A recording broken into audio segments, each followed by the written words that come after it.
Thank you, James. And I'm going to take us to Ireland to continue to celebrate St. Patrick's Day. So I have two stories for you. The first one is about Mike O'Hara. And Mike, on his way to and from to work every day, he always was cooking up schemes of how to get rich quick. He also was quite lazy, and he knew that there would be some way that he'd be able to come up with a way to earn money and not have to go to work every day. So every day as he was on his way and on his way home, he always looked into the forest just in case he could find a leprechaun, because everyone knows the story of the leprechaun and their magical purse. You see, every leprechaun carries a magical purse with them, and when they take the coin out of the purse, another one magically appears. So Mike kept his eyes open just in case he could find a leprechaun, because that would make all of his dreams come true. He'd have that person be wealthy. He was hoping to catch one.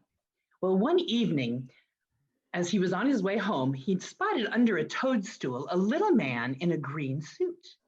He thought, this is it, this is my leprechaun. So he very slowly and very quietly approached the leprechaun and grabbed him. He said, give me your purse. And the leprechaun kicked and pushed him and punched at him and said, I'm not a leprechaun, let me go. And Mike said, oh, I know that you're a leprechaun, give me your purse. You can either give it to me now or I'll take it later, because you will give it to me. You want to see morning, you'll give it to me now. And the leprechaun said, no, I'm not a leprechaun. And Mike said, I'll give you to the count of 3. 1, 2, and then the leprechaun said, okay, because indeed he was a leprechaun. So he reached his hand into his jacket and he pulled out a red silk purse. He opened it up and showed Mike that inside, indeed, there was a single coin. Well, Mike grabbed the purse and put the leprechaun down, and the leprechaun spun around and disappeared. Well, Mike was quite pleased with himself because now he had a leprechaun purse. He decided to stop at the inn instead of go straight home so that he could celebrate and perhaps celebrate with some of his friends. So when he walked in, he said to Mrs. McCarthy, the innkeeper, drinks for all of my friends. And Mrs. McCarthy, very suspicious because everyone knew that Mike was always broke, said, Mike, are you going to be able to pay for all these drinks? Mike said, absolutely, I'm rich now. And so she pulled out a bottle of her finest Irish whiskey and set up drinks for Mike and all of his friends, and then another round until the bottle was empty. Well, Mike said, Mrs. McCarthy, bring us another one, and would you make us some food? I'd like to buy a feast for all of my friends. Well, Mrs. McCarthy was a little concerned, so she said to Mike, how am I going to know that you can pay for this? I think you should pay for that first bottle before I get anything else. And so Mike pulled out the red purse and he told everyone about his encounter with the leprechaun. He boasted that now he would have money for the rest of his life. He told them that every time he opened the purse and took out a coin, there would be another magically in there. He said, watch. So he opened the purse, he took out a coin, but nothing happened. Well, he closed the purse back up and he opened it again, certain that there would be a new coin in there, but there wasn't. Mike realized that he had been duped. Now, everyone knows this legend, but what is not known is that most leprechauns carry 2 coin purses, one magical and one ordinary, just in case this kind of thing ever happens to them.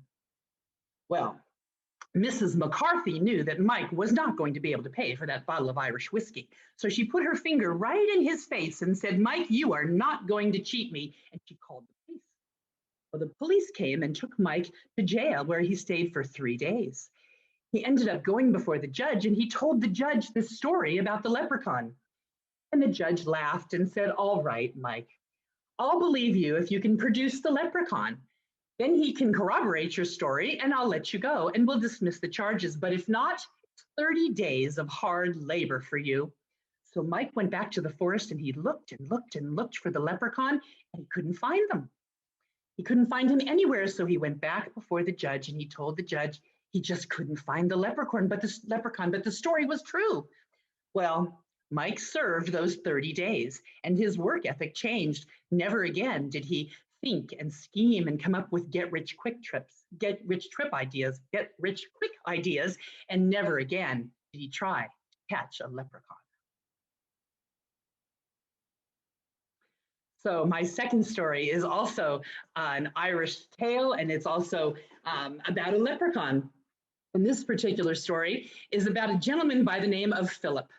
And Philip was very, very stingy. He was very cheap, and he was known as a miser.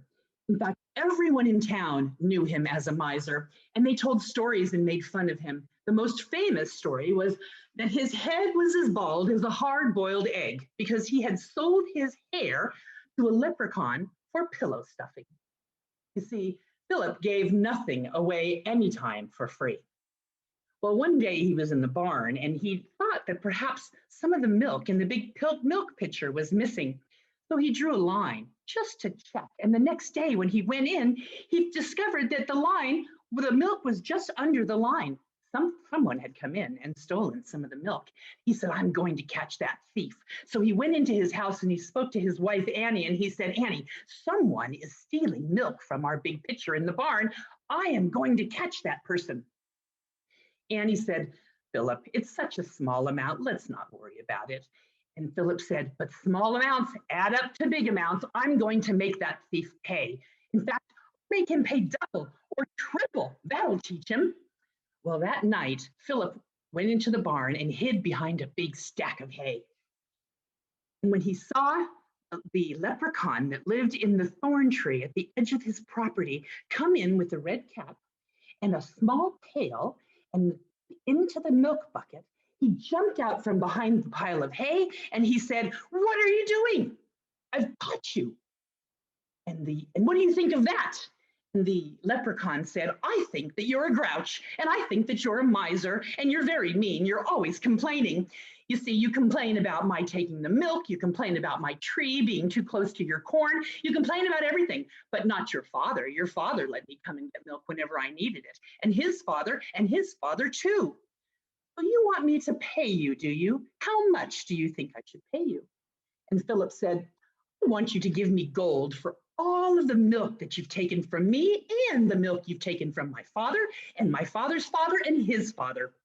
In fact, I also want you to pay me rent for all of those years that you've lived in the thorn tree at the edge of my property. And if you don't, well, I'll cut that tree down and I'll grow more corn there.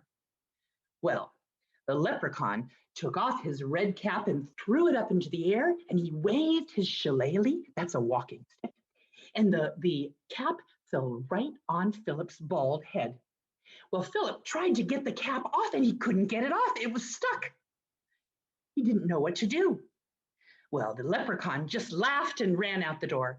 When Philip went back into the house and he said, Annie, I can't get this hat off of my head. It was a leprechaun that's been stealing our milk, and I think he's cursed me. Well, Annie tried to get the hat off of Philip's head and she couldn't get it off either. It was like it was glued on. She tried water, she tried oil, and she even tried soap. Nothing would work. The hat wouldn't come off his head.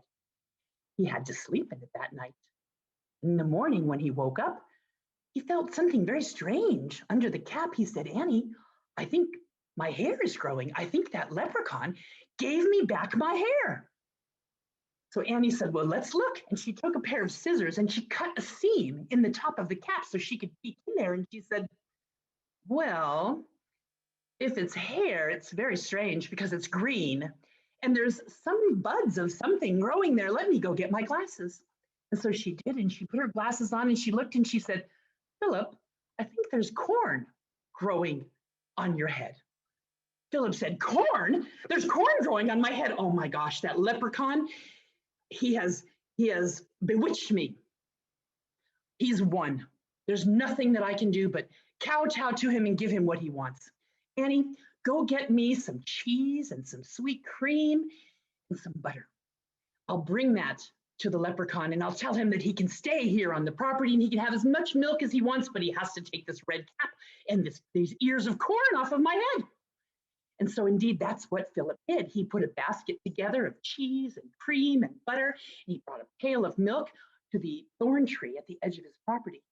And he said, leprechaun, hello, hello, you've won. And I've brought you cheese and butter and sweet cream, all kinds of wonderful things, and you can have as much milk as you want anytime you want.